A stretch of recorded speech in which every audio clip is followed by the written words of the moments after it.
I want to evaluate each of these 7 points between the dollar and the euro. Number one, gold price is rising. It's rising in dollar terms, it's rising in euro terms. And keep in mind, too, when I'm talking about the dollar, what is backing the euro?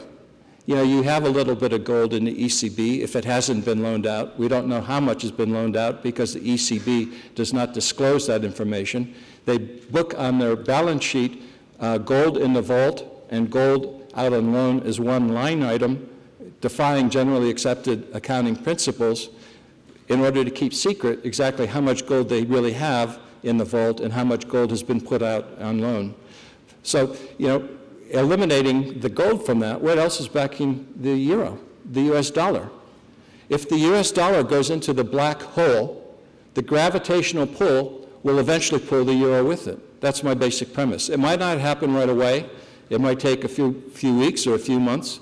But unless the euro creates its own policy separate and distinct from the US dollar, if the US dollar goes into the black hole, the gravitational pull will pull the euro with it. In any case, the gold price is rising in both currencies. Oil and commodity prices are rising in both currencies. It's rising a little bit faster in terms of the dollar rather than the euro because the euro has moved from 142, 140 up to about 150 against the US dollar, but they're still rising in euro terms as well. Negative real interest rates. What's true for the dollar is true for the euro. You can't get back at the end of the year enough interest income on your bank deposit to offset the loss of inflation and the counterparty risk that you're taking by keeping that deposit in the banking system.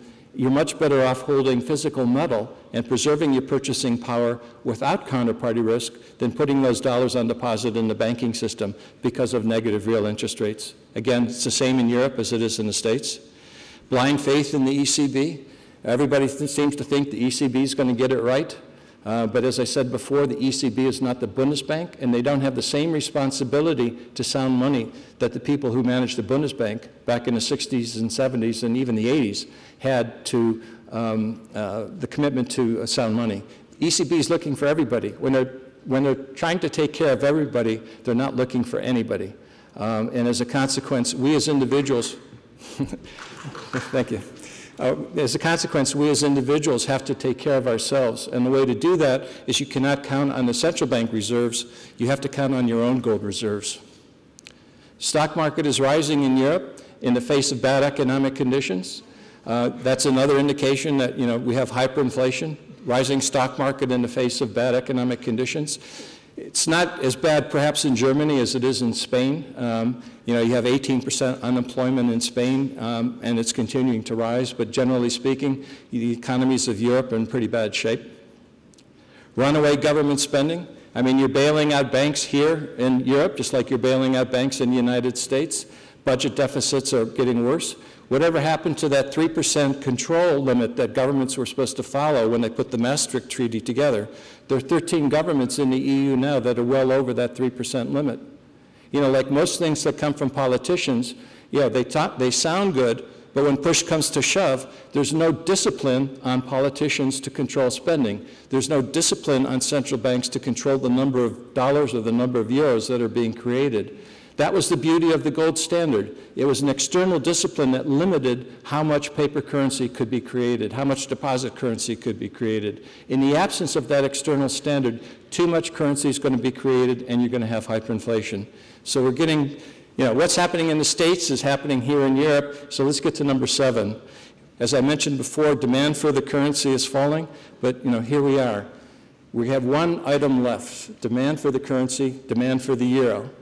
What's happening internationally is as the US dollar weakens, as people start to understand that policymakers in Washington are on the wrong track, as people understand that too many dollars are being created, the demand for the dollar is falling, and people, as a knee-jerk emotional reaction, are moving into euros, and that's keeping the demand for the euro relatively strong.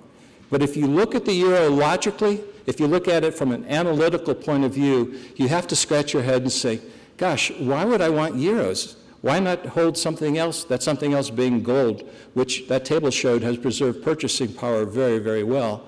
and you don't have the counterparty risk when you're, as you do when you're holding euros. But this is the last little link in the equation.